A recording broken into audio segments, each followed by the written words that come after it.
Well, hello, this is Gary, and this is my shop. First thing is, that's the door I came in to get in here, and my fire extinguisher, which you have to have. And first thing while I'm here, I just wanted to show you that what I've done with the lights. I've got 3 switches on here, because I've got 3 rows of lights, so I can turn them off individually, depending on what part of the shop I'm working in. So if I'm working along this wall, I can just go ahead and shut these lights off and just save a little electricity. Okay, we'll go back to where we started. And this is my junk plywood and flat goods and things like that. And we come over to my jointer and my planer, which I really like a lot. Gotta know how hot it is in here. Then my pegboard, and that's my track for my DeWalt saw, and my drill press. I got that jointer, the planer and the drill press used from a guy for like $300. Got a real good deal on it. This is the Performax. It's what they used to be called before Jet bought them out. And my table, which is has some drawers in here, some real nice drawers.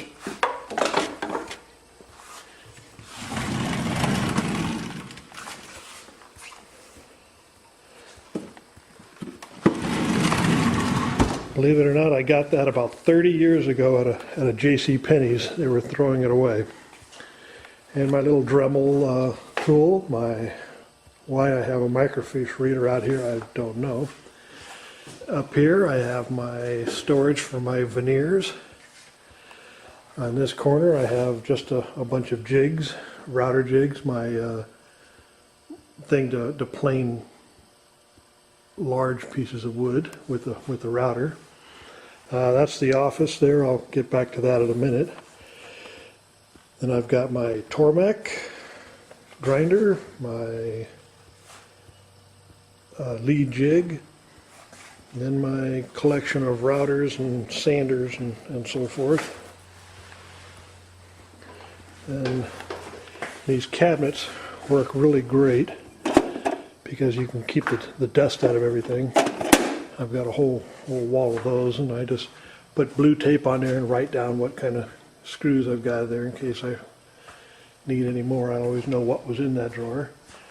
And there's my legacy ornamental mill, my old Kennedy toolbox from way back when I used to be a machinist. And back in the corner is my Wooten patent desk, just sitting there waiting for something to happen to it. And then my dust collector room. There's a vent on the bottom to let the air out. And then my dust collector. I'll do a separate video on this dust collector when I get to it. Then I've got my compressor, my little metalworking mill, my lathe, my metalworking lathe. Got it under wraps to keep the dust off of it. And my cheap little lathe, which I don't like, but I really don't like any lathe because I just hate turning for some reason or another. Then my little table and some logs and so forth. Then my rack, my clamp rack. Got all my little clamps and everything on there. Let me turn back around. I got my workbench.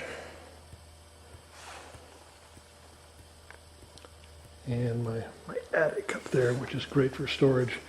Here's the other part of the clamp rack. And coming around to this wall, I've got gotta have my air conditioner for the summer, and I've got the an auxiliary filter on there to keep the dust out of it. You can see it's doing its job. And my old trusty Delta bandsaw, which I've got set up with a narrow blade for doing curves and everything like that. And my rigid sander, which is pretty cheap and works pretty good. Then my Steel City bandsaw, which I keep a 3/4 inch blade on there, always set up for resawing. And I got my little Delta 1-inch belt sander with the little disc on there. My Delta mortiser, a Ryobi cutoff saw, which I don't think I've used more than 3 or 4 times, and my DeWalt scroll saw, which I really like a lot. And there's some bandsaw blades. And here's my trusty wood slicer blades. Some brand new ones, just ready to go. Couldn't live without those things. Below the bench, I've got some wood storage, which I'm in the middle of organizing right now, so that's why it's laying all out.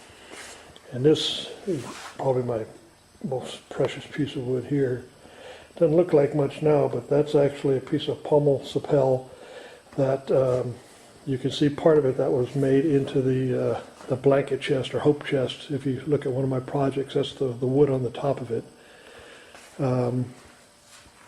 Then I've got more wood storage up here above the window. Probably stick about 500 or 600 pounds of wood up there easily. But that's where I've got my real wide boards. That board sticking right out there, you can't see it, but it goes almost all the way to the wall. It's about 24 inches wide. It's about 2 foot wide. Real big piece of wood.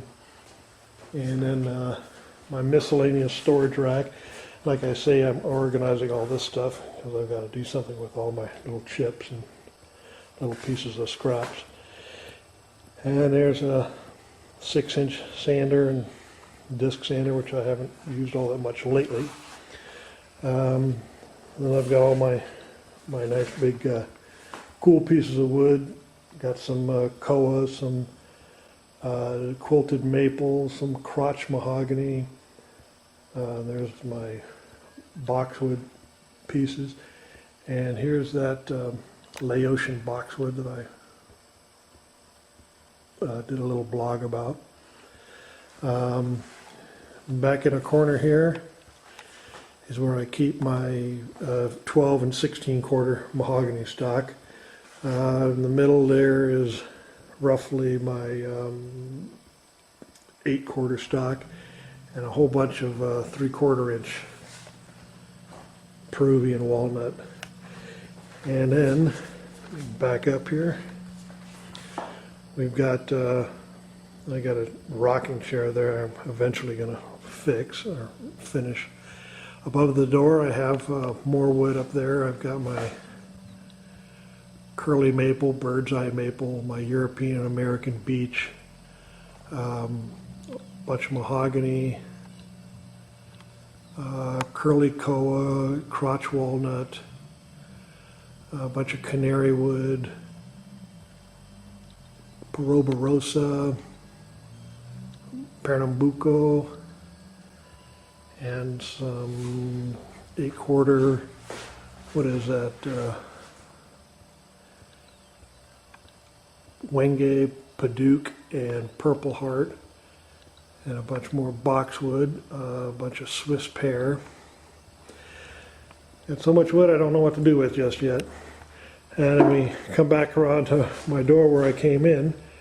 There's my little compressor, or actually it's a tank for the compressor, and my belt sander. And I'll swing back around to my table saw, the heart of the shop, and my router table. I got the Incra fence on there, which I really like a lot, and an Incra 1000 miter gauge, which I can't say enough about. And I've got my Ringmaster, which I only used like twice, and both of them flew apart, so I don't know what I'm going to do with that. I've got to need a little bit more practice with that. And that is about it. So I hope you enjoyed the shop, and look forward to seeing some of yours. See you later.